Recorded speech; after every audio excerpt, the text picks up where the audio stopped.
এই রেসিপিটা সবাই বানায়, কিন্তু তারপরও এমন অসাধারণ স্বাদ কেন হয় না জানেন? অনেকেই ভাবে এটা সাধারণ সজনে ডাঁটা, ডিম আর মসুর ডালের রান্না, কিন্তু আসল রহস্যটা এখানে না। এই রান্নাটাকে একদম অন্য লেভেলে নিয়ে যাবে এমন একটা ছোট্ট ট্রিক আছে, যেটা বেশিরভাগ মানুষই জানে না বা ঠিকভাবে ব্যবহারও করে না। শেষে যখন সেই ছোট্ট দুইটা টিপস ফলো করবেন, তখন বদলে যায় পুরো স্বাদ। একবার এইভাবে বানিয়ে দেখলে আপনি নিজেই বলবেন এটা আর সাধারণ রান্না না, এটা আসল স্পেশাল রেসিপি। তাই ভিডিওটি স্কিপ না করে শেষ পর্যন্ত দেখুন। আশা করি আজকের রেসিপি আপনাদের কাছে খুবই ভালো লাগবে। চ্যানেলে নতুন হলে চ্যানেলটি সাবস্ক্রাইব করে বেল অন করে রাখতে পারেন নিত্য নতুন সাধারণ জিনিস দিয়ে অসাধারণ রেসিপি পাওয়ার জন্য। আর বেশি ভালো লাগলে একটি শেয়ার করে সবাইকে দেখার সুযোগ করে দিবেন। হ্যালো এভরিওয়ান, আসসালামু আলাইকুম, welcome back to my channel.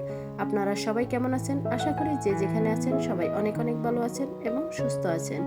কাছে অথবা দূরে, দেশ অথবা দেশের বাহিরে যে যেখান থেকে ভিডিওটি দেখছেন সবাইকে অসংখ্য ধন্যবাদ। সবার জন্য অনেক অনেক দোয়া এবং শুভকামনা রইল। কথা না বাড়িয়ে চলে যাচ্ছে মূল রেসিপিতে।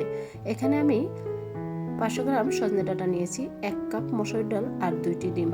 সাধারণ 3টি উপকরণ দিয়ে কিভাবে অসাধারণ করে রান্না করতে হবে শেষ পর্যন্ত দেখলে আপনিও চমকে যাবেন। তাই স্কিপ না করে শেষ পর্যন্ত দেখুন। প্রথমে আমি একটি মিক্সিং বোল নিয়েছি, তারপর 1 কাপ ডাল ভালো করে পানি পাল্টিয়ে ধুয়ে নিয়েছি। এখন পানিটা ছেঁকে ছাঁকনিতে ডালটা রেখে দিব। আর ডাল দিয়ে আর ডিম দিয়ে যে সজনে ডাঁটার রেসিপি এত মজার হতে পারে, আপনি নিজেও না বানালে বুঝতেই পারবেন না। তা ডালটা ছেঁকে রেখে এখন আমি কেটে নেব পেঁয়াজ। এখানে আমি একটি মিডিয়াম সাইজের পেঁয়াজ নিয়েছি। এই রান্নাটা করার জন্য একটি মশলা প্রয়োজন, তাই আমি পেঁয়াজ কেটে নিয়েছি। এখন আমি রসুন কেটে নেব। আর রান্নার শেষে যে দুইটা জিনিস মেশালে এর স্বাদ একদমই অন্য লেভেলে নিয়ে যাবে, সেই টিপসটাও আপনিও জানতে পারবেন যদি শেষ পর্যন্ত দেখুন। তো রসুনগুলো কাটা হয়ে গেছে, এখন আমি বাটনাতে তুলে নিচ্ছি রসুনগুলো। তারপর আমি কেটে নিব পরিমাণ মতো আদা। বন্ধুরা, ভিডিওর মাঝে এবং ভয়েসের মাঝে ভুল ত্রুটি হলে ক্ষমার দৃষ্টিতে দেখবেন। সবাই সবার জন্য দোয়া করবেন। আর দেখতেই পাচ্ছেন আদাগুলো একদম কুচি করে কেটে নিয়েছি। এখন বাটনাতে তুলে নেব। তারপর দিয়ে দিচ্ছি পেঁয়াজ কুচি। তারপরে অ্যাড করে নিব 1 টেবিল চামচ জিরা। এখন মশলাটা পেস্ট করে নিব একটু ভালো করে। আপনারা চাইলে শিলপাটায় অথবা ব্লেন্ডারে করে নিতে পারেন। আমি বাটনাতে একদম মিহি করে বেটে নিয়েছি। আর বন্ধুরা, ভিডিওটি স্কিপ করবেন না, তাহলে আসল ম্যাজিকটাই দেখতে পাবেন না। তাই শেষ পর্যন্ত দেখুন আর এইভাবে এই সিজনে বানিয়ে ফেলুন। তো মশলাটা একদম মিহি করে পেস্ট করে নিয়েছি। কতটা মিহি হয়েছে দেখেই বুঝতে পারছেন। এখন আমি চলে যাচ্ছি কিচেনে। প্যান বসিয়ে দিয়ে দিচ্ছি পরিমাণ মতো তেল। তারপর যে মশলাটা বেটে নিয়েছি সেখান থেকে 3 টেবিল চামচ আদা পেঁয়াজ রসুন বাটা দিয়ে দিচ্ছি। দিয়ে এখন আমি ভালো করে ভেজে নিব। ভেজে নিলে আর আদা রসুনের গন্ধটা থাকবে না, তাই 2 মিনিট ভেজে নিতে হবে।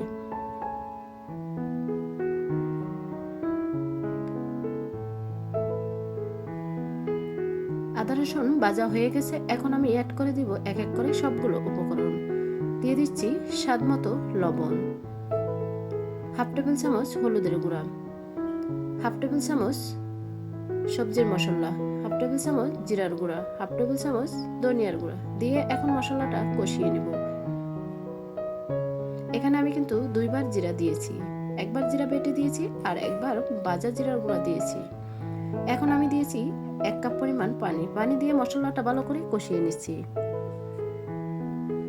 এখন নেড়েচেড়ে ডেকে রাখবো কিছুক্ষণ পর ফিরে আসছি। ঢাকনা তুলে আবারও নেড়েচেড়ে নিচ্ছি। দেখতেই পাচ্ছেন মশলাটা পুরোপুরি কষানো হয়ে গেছে। এখন আমি অ্যাড করে দিব সজনে ডাঁটাগুলো কিছুক্ষণ কষিয়ে নিব, তাহলে সজনে ডাঁটার যে গন্ধটা থাকে সেটা আর কখনোই থাকবে না। অনেকে কিন্তু সজনে ডাঁটার গন্ধটার কারণে খেতে পারে না, ঠিক এইভাবে রান্না করলে গন্ধটা থাকবে না, খেতেও কিন্তু ভীষণ টেস্টি হবে। এখন ঢাকনা দিয়ে কিছুক্ষণ ওয়েট করছি। কিছুক্ষণ পর ফিরে আসছি। দেখতেই পাচ্ছেন সজনে ডাঁটাগুলো কষানো হয়ে গেছে। এখন আবার নেড়ে ছেড়ে নিচ্ছি। এখন অ্যাড করে দিব আমি মশারির ডালগুলো দিয়ে ভালো করে কষিয়ে নেব। ঠিক এইভাবে কষিয়ে রান্না করলে কখনোই সজনে ডাঁটার গন্ধ থাকবে না, খেতেও কিন্তু ভীষণ টেস্টি হবে। আর শেষে যে 2টা জিনিস দিবেন সেটা দিলে স্বাদ তো কষা মাংসের স্বাদকেও হার মানাবে। এইভাবে রান্না করে রুটি, পরোটা, গরম ভাতের সাথে খেতে পারবেন, বেশ জমে যাবে। এখন আমি কেটে নিছি পরিমাণ মতো কাঁচামরিচ। আজকে এই রান্নাটা সম্পূর্ণ কাঁচামরিচের উপরে হবে, তার জন্য মরিচের পরিমাণটা একটু বেশি নিয়েছি। আপনারা জালের পরিমাণটা যে যেরকম খাবেন ঠিক সেরকম দেবেন। এখন অ্যাড করে দিছি মরিচ কুচিগুলো, দিয়ে আবারও কষিয়ে নিছি ডালের সাথে। এখানে 3 থেকে 4 মিনিট ভালো করে কষিয়ে নিব।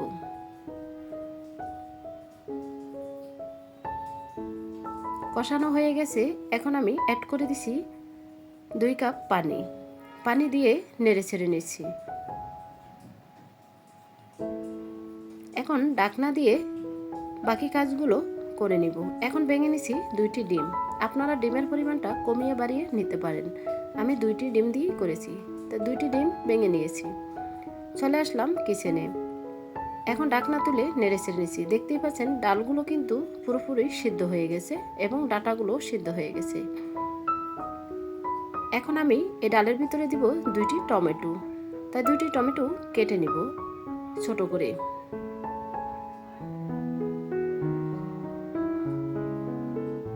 টমেটোর বেশি কখনোই খাবেন না, খেলে শরীরে ব্যথা বেদনা বেশি বেড়ে যেতে পারে, তাই আমি কখনোই টমেটোর বেশি খাই না। এখন টমেটোগুলো কেটে বাটিতে পানি নিয়েছি, বিচিগুলো ফেলে তারপর টমেটোগুলো দিয়ে দিব ডালের ভিতরে। এখন ভালো করে বিচিগুলো ফেলে টমেটোগুলো ধুয়ে একটি বাটিতে তুলে নিচ্ছি। এখন দিয়ে দিচ্ছি ডালের ভিতরে, দিয়ে আবার 2 মিনিট নেড়ে ছেড়ে নিব। টমেটো সিদ্ধ হতে সময় লাগে না, 2 মিনিটই এনাফ। এখন চুলা লো হিটে দিয়ে এখানে একটি ফোড়ন দিব, তার জন্য কেটে নিছি একটি পেঁয়াজ আর কিছুটা রসুন।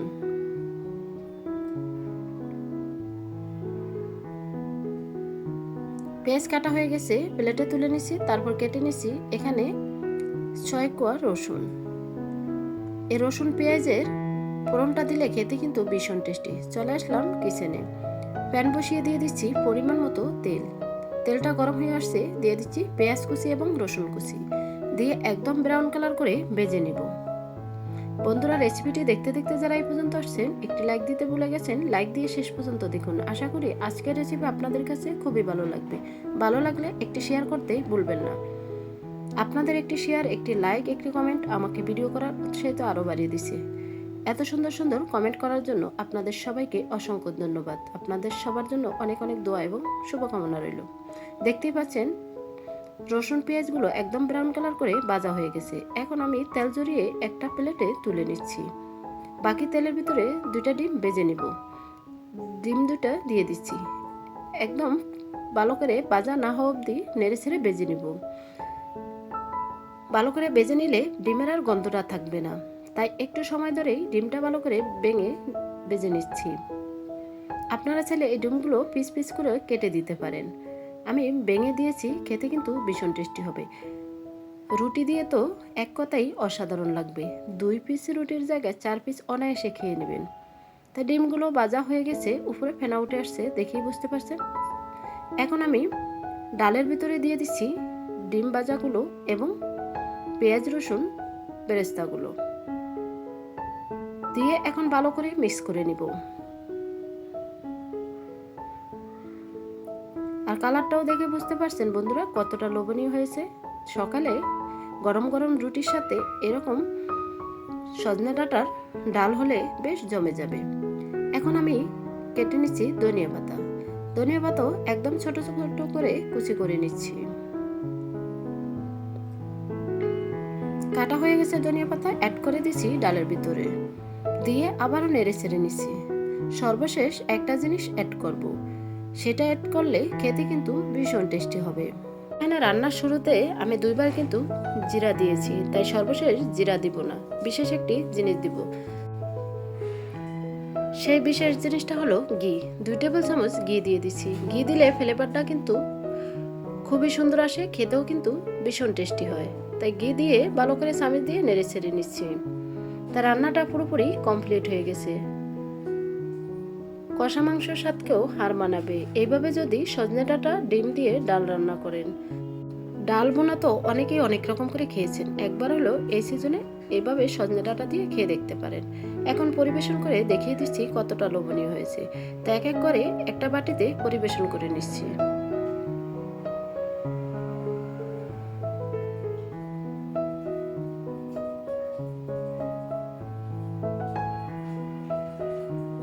এই ডালটা একটু ঠান্ডা হলে আরেকটু ঘনত্বটা বেড়ে যাবে, তখনই রুটি দিয়ে এবং গরম ভাত দিয়ে খেতে কিন্তু বেশ জমে যাবে। তাই একটু পাতলা রেখেছি আর এক কাছ থেকে দেখিয়ে দিচ্ছি। আশা করি আজকের রেসিপি আপনাদের কাছে খুবই ভালো লেগেছে। তাই শেষ পর্যন্ত দেখার জন্য সবাইকে অসংখ্য ধন্যবাদ। সবার জন্য মন থেকে দোয়া এবং শুভকামনা রইল। তা আজকের মতো এখানেই বিদায় নিচ্ছি। আবারও দেখা হবে আপনাদের সাথে নেক্সট কোনো রেসিপির সাথে। ততক্ষণে আপনারা সবাই ভালো থাকবেন, সুস্থ থাকবেন, নিজের খেয়াল রাখবেন, পরিবারের খেয়াল রাখবেন, আর সবাই সবার জন্য দোয়া করবেন। আর ধৈর্য ধরে সবাই কাজ করতে থাকুন, ইনশাল্লাহ সফলতা আসবেই। ধৈর্যর কাছে সবকিছুই হার মানবে। যেখানে ধৈর্য আছে সেখানেই সফলতা আছে। আসসালামু আলাইকুম রহমতুল্লাহি ওয়া বারাকাতুহু। আল্লাহ হাফিজ।